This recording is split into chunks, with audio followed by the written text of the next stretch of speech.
Rob, welcome back to the Spotlight.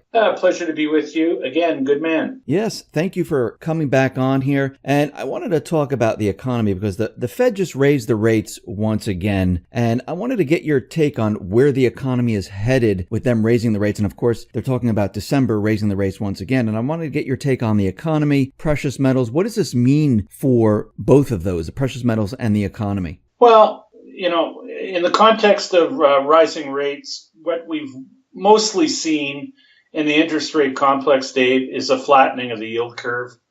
And to be honest, I haven't looked at the yield on the 10-year bond today, but I know yesterday at the close it was at 305, down from a very, very recent high last week of, I think, 311, or maybe that was earlier this week.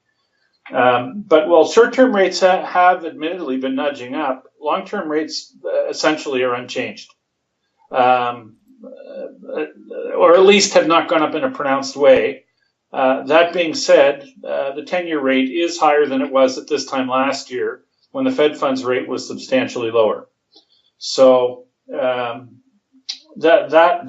in itself, to me anyway, Dave, raises more questions than it answers, because if you look at the amount of new debt that America has issued in the last year, the amount's roughly 1.4 trillion in new debt. The yield on the 10-year bond 1 year ago was around about 231, and today we're at 305, which means that that's close to a 70 basis point increase in the 10-year yield, if you want to use that as a proxy for the longer end. And 70 basis points on a base of 230 is a little more than, or very, very close actually, to a 30% decrease in the value of a 10-year bond in the last year. And a 30% decrease on a face amount of 1.4 trillion gives you a loss of something in the magnitude of let's just say $430 billion in loss. So bonds, 1.4 trillion worth of bonds in 1 year has seen a decrease in its worth to the tune of $430 billion. So if somebody has taken a $430 billion loss on their bonds, I haven't seen anything in the news about anyone taking a loss that big, or even remotely that big. So my question, what it really comes back to, Dave, who the heck has bought all these bonds? Because the other queer thing we do know for a fact, that America's traditional financiers, as in the people who buy most American debt, the Chinese, the Japanese, the Russians, the Sauds, these guys aren't buying the debt. So people should be asking themselves, who is buying the debt? And I think if you have the ability to connect some very, very basic dots and to think in macro terms, there's at least in my mind anyway, there's unquestionably a tie-in to the missing 21 trillion that's been widely reported and evidenced by Dr. Mark Skidmore, PhD economist at Michigan State University, and his work in conjunction with Catherine Austin Fitts, former Undersecretary of HUD, who have, using the government's own financial reporting, identified a missing or unaccounted for $21 trillion from the Department of Defense and HUD, the Housing and Urban Development Agency of the U.S. government. So within two agencies over about a 17-year period, they've identified a minimum of 21 trillion bucks that's gone into the ether. Well, the definition, at least in economic parlance in my world, the definition of ether is the Exchange Stabilization Fund, the secretive adjunct of the U.S. Treasury that operates above all laws, is accountable to no one, and doesn't produce financials. So to me, it's not a big stretch to think that all or a very substantial portion of this missing 21 trillion has found its way into the black box known as the Exchange Stabilization Fund, or ESF. And there's no doubt, at least in my mind, that these resources have been used or been marshaled up to basically solve the problem of foreigners dumping U.S. debt. And at least in my books, it makes a whole lot of sense that this debt is being bought, monetized, and memory hold by the U.S. Treasury itself. So while people might very well and rightfully be able to say that the Fed has not been conducting QE and may even be reducing their balance sheet by meager amounts, the notion that nobody's engaged in QE is an even bigger stretch, because we've seen the traditional financiers of America. They've been absent from the, let's just say, the debt auctions now for going on close to 2 years. And America's been issuing record amounts of debt, and rates really haven't backed up far enough, at least in my mind, to, if let's just say there's an unseen hand that's buying debt to keep it where it is.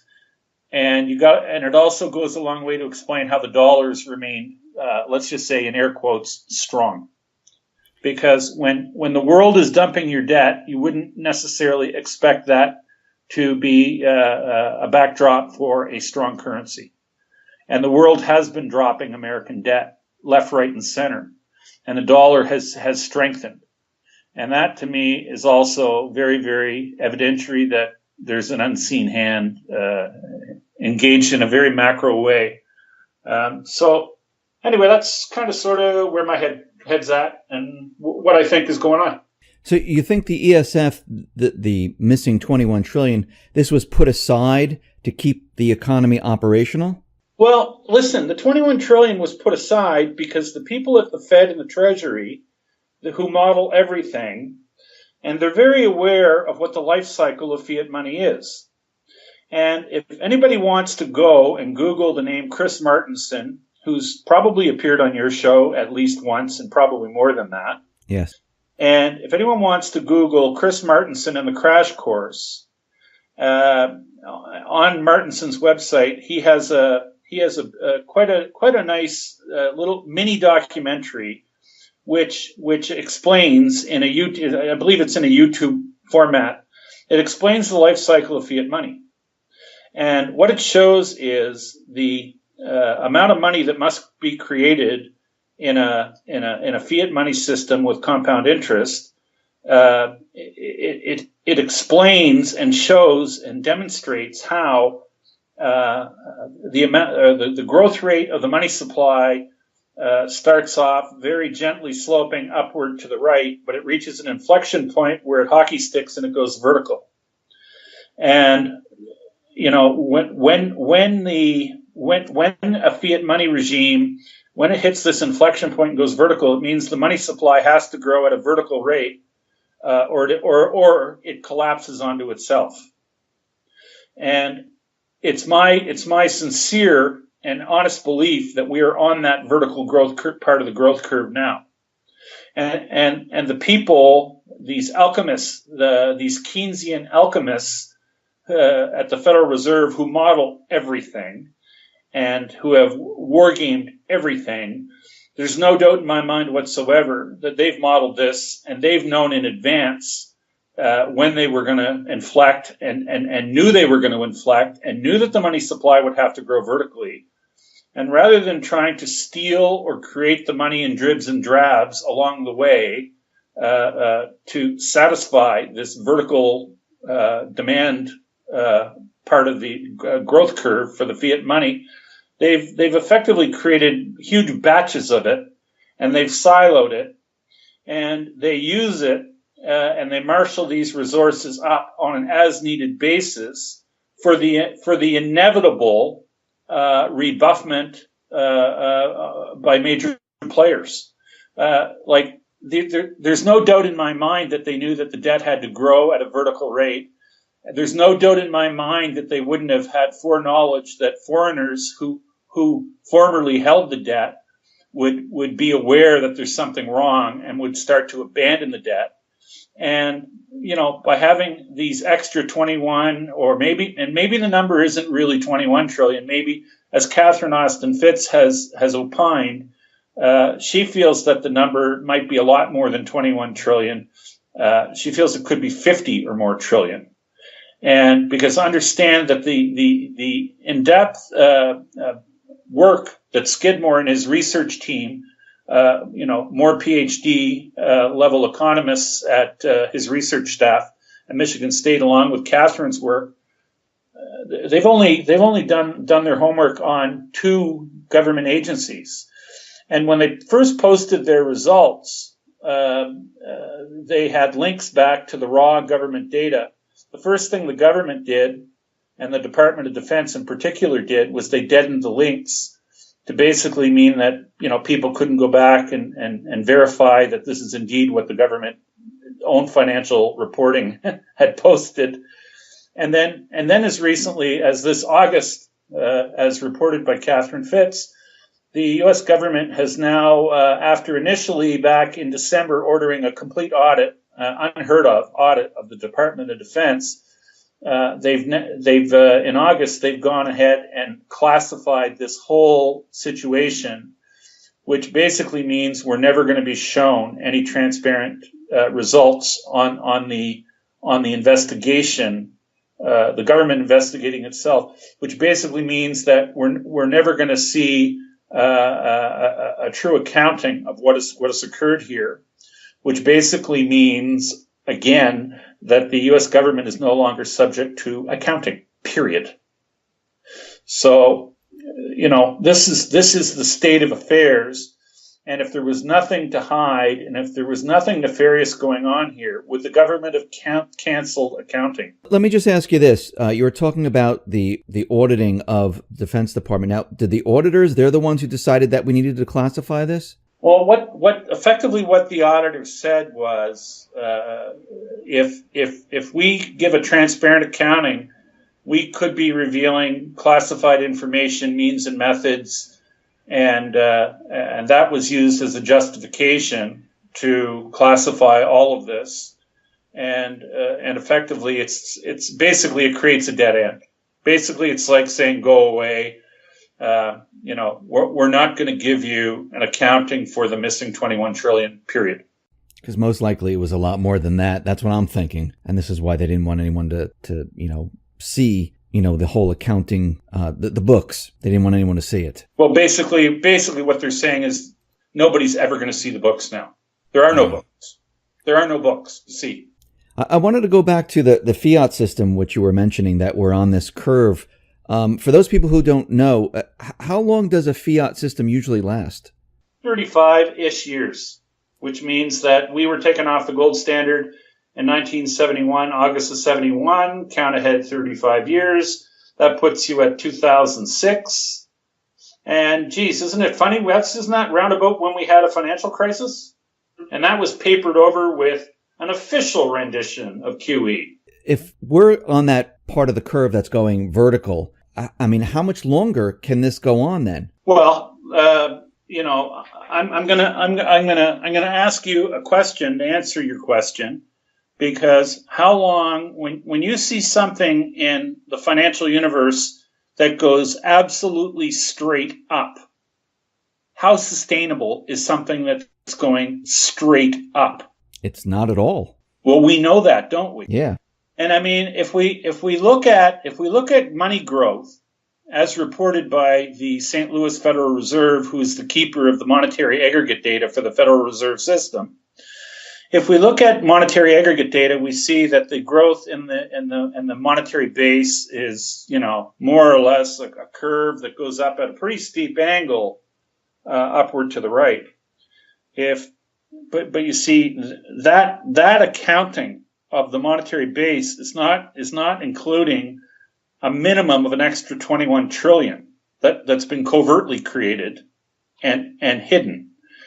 And all I'm going to say is if you add the extra 21 trillion, to the existing data that is reported, you'd have a curve that was going vertically straight up. And that, to me, is what reality really is. And that is why, ladies and gentlemen, why the Federal Reserve has absolutely avoided an audit and lobbied against ever having an audit. The way a vampire resists sunshine, mirrors, and garlic.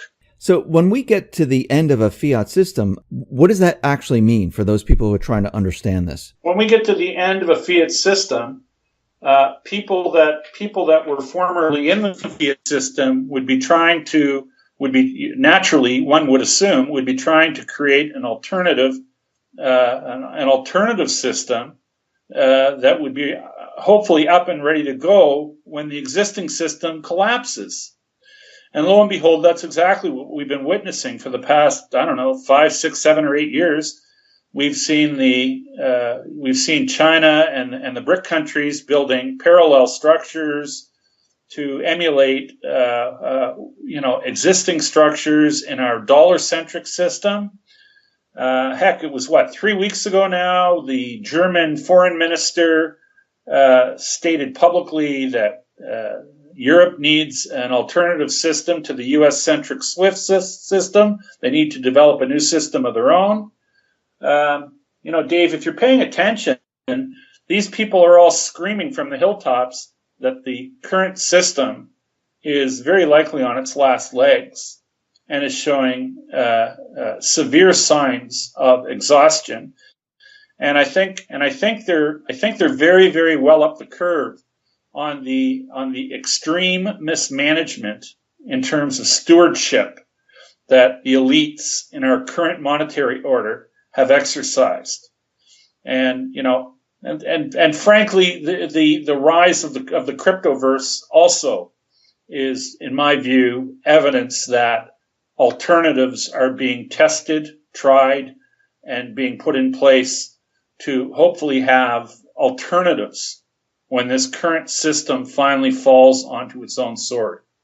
And in my view, it's absolutely not a question of if, it's only a question of when. And I'll just tell you, the current monetary order, in my view, is extremely long in the tooth. You mentioned in precious metals and cryptocurrency, and we've been seeing the same thing happen to cryptocurrency that happens to precious metals, where with precious metals, they take paper contracts and they throw it at it and they bring the price down. And what they're doing with cryptocurrency, especially with Bitcoin, they're just taking a whole bunch of Bitcoin, throwing it out there and bringing the price down. Was this done on purpose to the crypto market like they've done with the precious metals market? People that I talk to and interact with have given me very, very strong reason to believe that the U.S. government has been a big player in the run-up in the cryptos. It's my understanding that the U.S. government, or at least agencies within the U.S. government, have acquired and do own very substantial amounts of Bitcoin. Were players in the big run-up in 2017, and so it's not like these guys don't have any ammunition if they wanted to create a waterfall event to knock the price down. And I do believe that it's very likely a big amount of that was in play back in last December when Bitcoin topped out at plus $19,000 a coin. I think the existing monetary order became very, very concerned and very, very worried that the run-up in the cryptos was becoming manic. And they felt that they had to intervene and reduce the price, much like they became very, very concerned when silver went on its manic tear back in 2011 and approached $50. And we had them intervene on a Sunday night, and they dropped the price $8 in about a minute on a Sunday night back in May of 2011, and that is something that I had referred to back at the time as a drive-by shooting in the silver market, I think we witnessed another drive-by shooting in the Bitcoin market in December 2017. But I do believe that going forward, we will see cryptos rise again. Cryptocurrencies are not going away, and cryptocurrencies, in my view, will be a much more robust aspect of our monetary affairs in 5 years than they are today. But I would only offer this, Dave. I'm not endorsing or saying that one crypto or another specifically is going to be the one. It's sort of like back in the heyday of the internet boom in the late 90s. We saw a number of formerly venerable internet companies like AOL, MySpace, Nortel. Anyway, these were all high-flying tech companies that basically crashed to the ground. And which cryptos are going to be the Amazons, the Apples of the future, I'm not willing to bet just yet. I mean, there are some that we might suspect could be the chosen ones. Bitcoin might be one of them. Ethereum might be one of them. Litecoin might be one of them. But I mean, I wouldn't want to be putting all my chips on any of them quite yet, because I do think that there's we're going through a maturation process, and it's just that we knew back in 2000 that the internet was a revolutionary platform.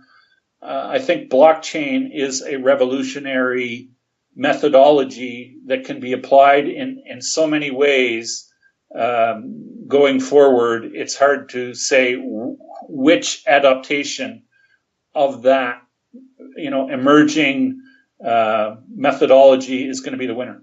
Do you think when we hit the end of this fiat cycle, do you think that there's going to be another reserve currency, or do you think there'll be many different currencies? Because Russia's been out there and they've been saying and they've been pushing for countries to use their national currencies. Well, listen, I don't think the dollar is going to completely disappear off the map, but I think what my common sense, if I have any, is telling me is that the dollar might be restricted a lot more to domestic American trade, where internationally, I can envision a day when internationally dollars will not be taken in settlement for international trade.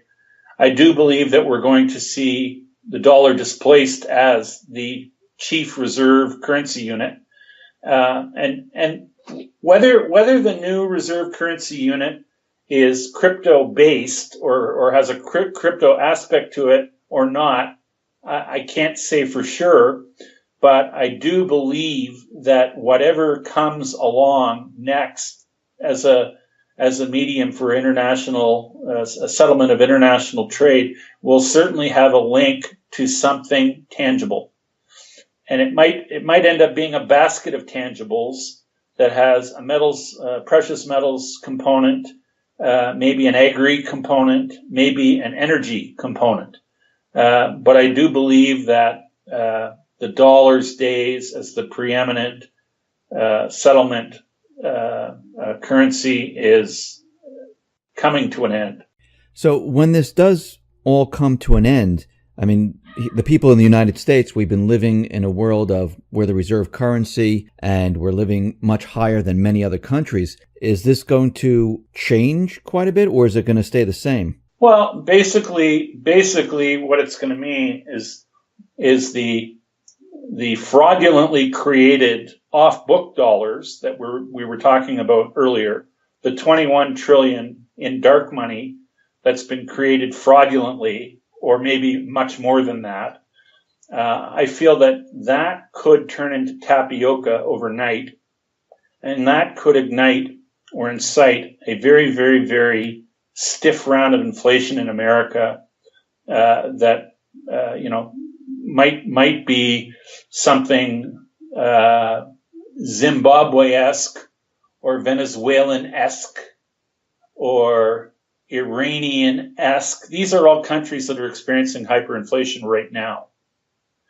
And when fiat money fails, we know this because when the Roman Empire fell, a very large component of the Roman Empire falling was because the currency was debased through such things as coin clipping, the removal of precious from the coins, and the inclusion of more base metal. And the Roman Empire, the decline was first felt at the extremities. It's sort of like when your body starts to shut down from a weak heart. It's the malady is felt first in the far extremities of the body, in the toes, the feet. It's like if you know anybody who's suffered debilitating effects of diabetes, something I'm very familiar with. People lose circulation in their toes and in their extremities. In an international context, the extremities are the Venezuelas, they're the Irans, they're the Greeces, they're the Italys. These are entities at the far extremes of the sphere of American hegemony, and they are experiencing the pain first. But as the system continues to rot, it rots from the extremities back to the whole. And I do believe that we're going to see a time when a lot of dollars come home because a lot of foreigners are very aware of the hijinks that have been committed by the conservators or the guardians of the stewards of the world's reserve currency. Right now we see the mainstream media, and we're talking about the end of the fiat system, and the mainstream media, I've been seeing it quite often now, where they're putting out articles where, they're saying a recession is coming. Of course, everyone's citing the yield curve flattening or inverting, and they're saying that this is going to hit maybe in 2019 or the end of 2019. They've never said this during Obama. They said, everything is great. And of course, Trump is saying, look at our GDP numbers, look at our unemployment. And we know these are manipulated, but there's two opposite things happening right now. And I feel like they switched, because back when Obama was president, the mainstream media was out there telling us how great it was. And the alternative media was saying, no, this isn't real. It's all fake, manipulated numbers.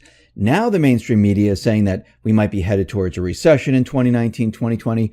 And, Trump is out there saying that the economy is looking great. Why the flip-flop? What is happening? And we just talked about the fiat system coming to an end. So what is going on here? Well, what's going on here? In my view, Dave, the dollar isn't strong, but it looks strong. The dollar looks strong because dark money has been mobilized to make declining fortunes in the creditworthiness of the U.S. globally has diminished dramatically. And that is evidenced factually by foreigners dumping their caches of U.S. government debt. And that's a process that's been ongoing now for two plus years.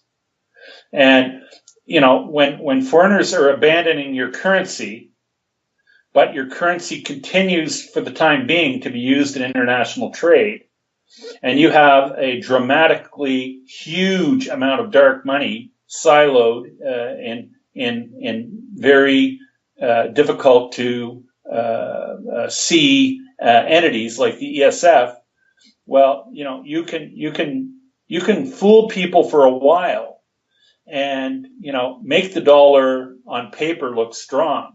But the reality is, if you're monetizing your own debt, if you're secretly and covertly buying your own bonds, this is not a picture of strength. And the amount of money that's being pumped into the system is very, very much evidenced, at least in my view, why we see record prices in the equity market We see record, there are some people that say that the dollar's strong because there's a dollar liquidity problem in the world. And interestingly, I was having this discussion with Mark Skidmore this past week. And what I said to him was, because he put forward the idea that the dollar is strong because there's dollar liquidity issues in the world. Well, I'll tell you what I think. I think when you have, for the most part, record real estate prices around the world, when you have record equity prices pretty much around the world, when you have record prices being paid for fine art, autos, and collectibles, basically anything that doesn't have a futures market attached to it, record prices and all these things, this is not what you'd expect as a backdrop for a dollar liquidity crisis. This, to me, is evidence of there being too many dollars in the system, because the dollars are looking for outlets, and they're looking for there's so much hot money in the system, and it's looking for a place to park itself. And as we know, by foreign reluctance to buy U.S. government debt, it isn't wanting to go into fixed income, because everyone knows, or everyone's been of the belief, at least for the past couple of years, that rates were going higher, and bonds aren't the place to have your money invested if rates are very likely to back up. So this also explains and gives ammunition to the rationale that these bonds that people are dumping around the world for good reason are being monetized.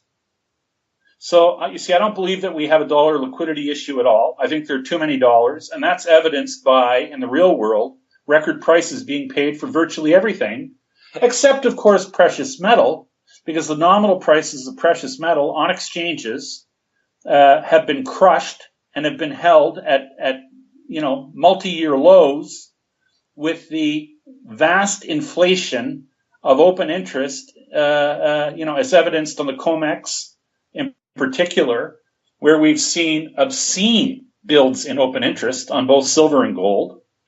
And what it is they're curtailing. Precious metals historically have served as, they call it, the canary in the coal mine. When you have a dramatically rising price of precious metal, it's a signal that there's a problem with the underlying money, and that's a message that the that the stewards of the world's reserve currency do not want communicated to the general public. But that also is that rigging scheme also is a very expensive, in fiat terms, program to maintain, which is another primary use of all this dark money that's been siloed in the likes of the Exchange Stabilization Fund. And for people who think that this is, not plausible, I would only remind you that it was back when Blythe Masters was running the commodities area of J.P. Morgan.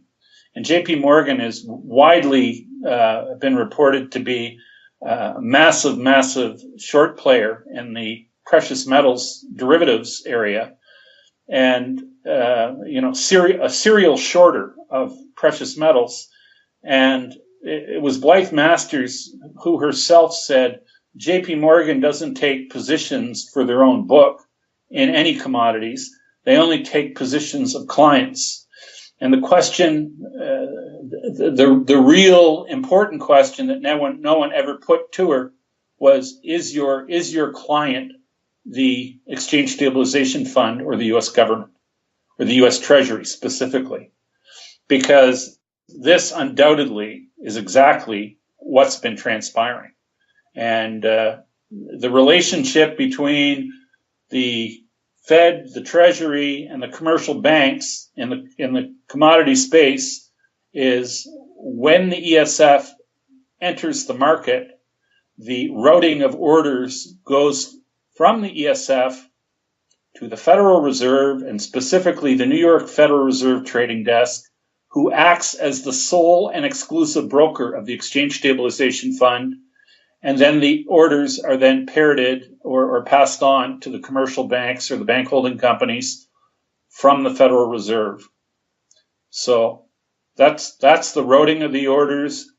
And, it actually, if you sit down and think about it, and if you think in terms of who benefits, the squelching of the prices of precious metals allows the U.S. Treasury to maintain their long adopted policy of being committed to a strong dollar, or at least a dollar that appears strong.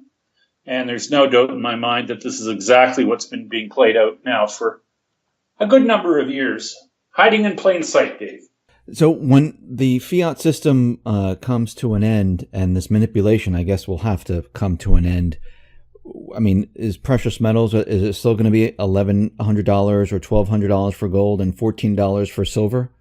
Not in my wildest dreams would I expect that to occur, Dave.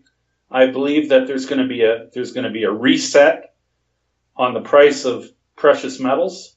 I've long said, Dave, that I do believe we will reach a day when you cannot buy an ounce of gold for any amount of fiat money, as we know fiat money today.